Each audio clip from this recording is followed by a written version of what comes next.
Doctor Harishankara Jois ಗುರೂಜಿಯವರು ಒಂದೆರಡನ್ನು ಮಾತಾಡಬಿಡಬೇಕೆಂದು ವಿನಂತಿಸುತ್ತೇನೆ. ಜ್ಞಾನಾಂಜಲ ಶಲಾಕಯ ಚಕ್ಷುರುನ್ಮೀಲಿತಂ ಯೇನ ತಸ್ಮೈ ಶ್ರೀ ಗುರವೇ ನಮಃ. ಪರಮಪೂಜ್ಯ ಉಭಯ ಜಗದ್ಗುರುಗಳಿಗೂ ಕೂಡ ವಂದಿಸುತ್ತಾ, ಹಾಗೆ ವೇದಿಕೆ ಮೇಲೆ ಇರ್ತಕ್ಕಂತಹ ಎಲ್ಲ ಅತಿಥಿಗಳಿಗೂ ಕೂಡ ವಂದಿಸುತ್ತಾ ಒಂದೆರಡು ವಾಕ್ಯಗಳನ್ನು ಹೇಳಲು ಇಚ್ಛಿಸುತ್ತೇನೆ. ವಿಶೇಷವಾಗಿ ಉಭಯ ಜಗದ್ಗುರುಗಳಾಗಿರ್ತಕ್ಕಂಥವರು ಮಕ್ಕಳಿಗೆ ಸಂಸ್ಕಾರ ಎಂಬುವಂಥದ್ದು ಅತಿ ಮುಖ್ಯವಾಗಿರ್ತಕ್ಕಂಥದ್ದು ಎಂಬುವಂಥದ್ದು ಕೂಡ ಅರಿತು ಇಡೀ ನಮ್ಮ ರಾಜ್ಯದಂತ ದೇಶದಂತಾಗಲಿ ಒಳ್ಳೆಯ ರೀತಿಯಾಗಿರ್ತಕ್ಕಂಥ ಸಂಸ್ಕಾರ ಎಂಬುವಂಥದ್ದು ಮಕ್ಕಳಿಗೆ ಈಗಿಂದನೇ ಅದು ಬೆಳೆದರೆ ಮುಂದೆ ಅದು ಉತ್ತಮವಾಗಿರ್ತಕ್ಕಂಥ ಆಗುತ್ತದೆ ಎಂಬುವಂಥದ್ದು ಕೂಡ ಆಲೋಚನೆಯನ್ನು ಮಾಡಿಕೊಂಡು ಸಂಸ್ಕಾರ ಸುಧಾ ಎಂಬುವಂಥದ್ದಾಗಿ ಹೆಸರನ್ನು ಇಟ್ಟು ಸಂಸ್ಕಾರ ಎಂಬುವಂಥದ್ದು ಒಳ್ಳೆಯ ರೀತಿಯಾಗಿರ್ತಕ್ಕಂಥ ವಿಚಾರವನ್ನು, ಸುಧಾ ಅಂದರೆ ನಡೆಯುವಂಥದ್ದು, ಒಳ್ಳೆಯ ರೀತಿಯಾಗಿರ್ತಕ್ಕಂತಹ ವಿಚಾರವನ್ನು ಮಕ್ಕಳಿಗೆ ಈಗಿಂದನೇ ಪ್ರಾರಂಭ ಮಾಡಿದರೆ ಮಕ್ಕಳಿಗೆ ಮುಂದೆ ಉತ್ತಮವಾಗಿರ್ತಕ್ಕಂಥ ಶಿಕ್ಷಣ ದೊರಕುತ್ತದೆ ಎಂಬುವಂಥದ್ದು ಕೂಡ ಆಲೋಚನೆಯನ್ನು ಮಾಡಿ ಆ ಉಭಯ ಜಗದ್ಗುರುವಾಗಿರ್ತಕ್ಕಂಥವರು ಈ ಸಂಸ್ಕಾರ ಸುಧಾ ಎಂಬುವಂಥದ್ದು ಎಲ್ಲ ರೀತಿಯಾಗಿರ್ತಕ್ಕಂಥ ಪ್ರಾರಂಭವನ್ನು ಮಾಡಿರ್ತಕ್ಕಂಥದ್ದು. ಇದು ಕೇವಲ ಒಂದು ಕಡೆಯಲ್ಲ, ಎಲ್ಲ ಕಡೆಯಲ್ಲಿಯೂ ಕೂಡ ಮಕ್ಕಳಿಗೆ ಭಗವದ್ಗೀತೆ ಆಗಿರ್ಬೋದು, ನಿತ್ಯ ಶ್ಲೋಕಗಳನ್ನಾಗಿರ್ಬೋದು, ಎಲ್ಲ ರೀತಿಯಾಗಿರ್ತಕ್ಕಂತಹ ಒಂದು ವಾಕ್ಯವನ್ನು, ಒಂದು ಶ್ಲೋಕಗಳನ್ನು ವಿದ್ಯಾರ್ಥಿಗಳಿಗೆ ತಿಳಿಸುವಂಥವರಾಯಿತು. ಈಗ ನಾವು ಕೂಡ 14 ದಿವಸಗಳ ಕಾಲ ಯಾವ ರೀತಿಯಲ್ಲಿ ರಾಮನಾಗಿರ್ತಕ್ಕಂಥವನು ವನವಾಸವನ್ನು ಮುಗಿಸ್ಕೊಂಡು ಬರ್ತಾನೋ ಹಾಗೆ ಇಲ್ಲೂ ಕೂಡ ಮಕ್ಕಳಾಗಿರ್ತಕ್ಕಂಥವರು ಈ ಒಂದು ಬೇಸಿಗೆ ಶಿಬಿರವನ್ನು ಮುಗಿಸ್ಕೊಂಡು ನಿಮ್ಮ ಮನೆಗೆ ಬರ್ತಾ ಇದ್ದಾರೆ.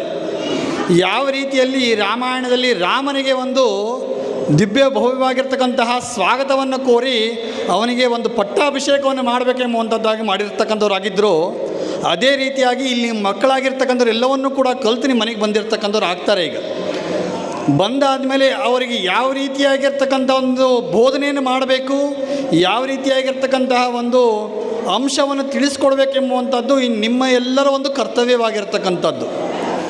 ಆ ಕರ್ತವ್ಯವನ್ನು ಯಾವ ರೀತಿಯಲ್ಲಿ ಆ ಮಹಾರಾಜನಾಗಿರ್ತಕ್ಕಂಥ ಮಾಡುವಂಥವನು ಆದ್ನೋ ರಾಮನಿಗೆ, ಅದೇ ರೀತಿಯಾಗಿ ನೀವು ಪಾಲಕರಾಗಿರ್ತಕ್ಕಂಥವ್ರು ನಿಮ್ಮ ಮಕ್ಕಳಿಗೆ ಆ ರೀತಿಯಾಗಿರ್ತಕ್ಕಂಥ ಒಂದು ಸಂಸ್ಕಾರವನ್ನು ನೀವೇನಾದರೂ ಕೊಟ್ರಿ ಅಂತಂದರೆ ಇಡೀ ಭಾರತದಲ್ಲಿ ನಿಮ್ಮ ಮಕ್ಕಳಾಗಿರ್ತಕ್ಕಂಥವ್ರು ಉತ್ತಮವಾಗಿರ್ತಕ್ಕಂಥ ಒಂದು ಪ್ರಜೆ ಎಂಬುವಂಥದ್ದು ಕೂಡ ಹೇಳಿದರೆ ತಪ್ಪರಾಗಿರೋದಾಗಿರೋದು.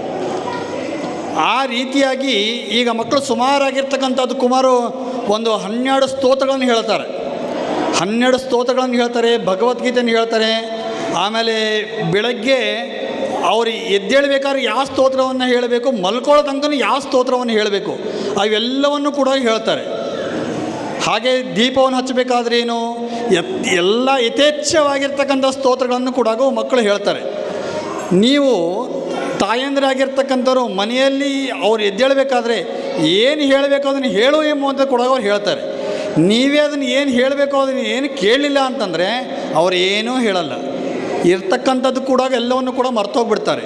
ಹಾಗಾಗಿ ಒಂದು ವಿನಂತಿ ಏನಂತಂದರೆ, ಮನೆಗೆ ಇವತ್ತು ಹೋದ ತಕ್ಷಣ ರಾತ್ರಿ ಮಲ್ಕೊಳ್ಬೇಕಾದ್ರೆ ಏನು ಹೇಳಬೇಕಂತ ಕೇಳೇ ಮಲಗಿಸಿ. ಅವಾಗ ಏನಾಗತ್ತೆ, ಅವ್ರು ಏನು ಹೇಳಿದ್ರು ಏನು ಬಿಟ್ಟದ್ದು ನಿಮಗೂ ಗೊತ್ತಾಗತ್ತೆ, ಅವರಿಗೂ ಕೂಡ ಅದೇನಾಗತ್ತೆ, ಇಲ್ಲ ನಾವು ಇಂಥ ಹೇಳ್ತಿದ್ವಿ, ಅಲ್ಲೂ ಕೂಡ ಗುರೂಜಿಯವ್ರು ಕಾಡ್ತಾಯಿದ್ರು, ಮನೆಯಲ್ಲೂ ಕಾಡ್ತಾರೆ ಎಂಬುವಂಥದ್ದು ಕೂಡ ಅವ್ರಿಗೆ ಬರಬೇಕು. ಅದು ಬಂತು ಅಂತಂದರೆ ಅವರು ಒಂದು ವಾರ ನೀವು ಒಂದು ಸ್ವಲ್ಪ ಈ ರೀತಿಯಲ್ಲಿ ಮಾಡಿದ್ರಿ ಅಂತಂದರೆ ಅವರು ಜಗ್ಗಿಸ್ದಾಗ ಏನು ಮಾಡ್ತಾರೆ, ಅವರು ತಮ್ಮ ಜೀವನದಲ್ಲಿ ಅಳವಡಿಸ್ಕೊತ ಹೋಗ್ತಾರೆ. ಇಲ್ಲ ಅಂತಂದರೆ ಅವರ ಜೀವನದಲ್ಲಿ ಇಲ್ಲಿ ಕಲ್ತಿದ್ರು ಮರ್ತೋದ್ರು, ಮತ್ತು ಬೆಳಗ್ಗೆ ಒಂದು ಸ್ಕೂಲು 8:30 ಪ್ರಾರಂಭ ಅಂದ ಮತ್ತು 7 ಗಂಟೆಗೆ ಏಳೋದು, ಮತ್ತು ಸ್ನಾನ ಮಾಡೋದು, ಈ ರೀತಿಯಲ್ಲಿ ಆಗತ್ತೆ. ಆ ರೀತಿಯಿಂದ ದಯವಿಟ್ಟು ಮಾಡಲಿಕ್ಕೆ ಹೋಗಬೇಡಿ. ಮನೆಯಲ್ಲಿ ಉತ್ತಮವಾಗಿರ್ತಕ್ಕಂಥ ಸಂಸ್ಕಾರ ಎಂಬುವಂಥದ್ದು ತಂದೆ ತಾಯಿಗಳಾಗಿರ್ತಕ್ಕಂಥವ್ರು ಕೊಟ್ಟರು ಅಂತಂದರೆ ಅವರಿಗೆ ಎಲ್ಲ ರೀತಿಯಾಗಿರ್ತಕ್ಕಂತಹ ವಿದ್ಯೆಯನ್ನು ನೀವು ಈ ಸಣ್ಣ ವಯಸ್ಸಿನಲ್ಲಿ ಕೊಟ್ಟರೆ ಆಗತ್ತೆ ಎಂಬುವಂಥದ್ದು ಕೂಡ ಹೇಳಲು ಬಯಸ್ತೇನೆ.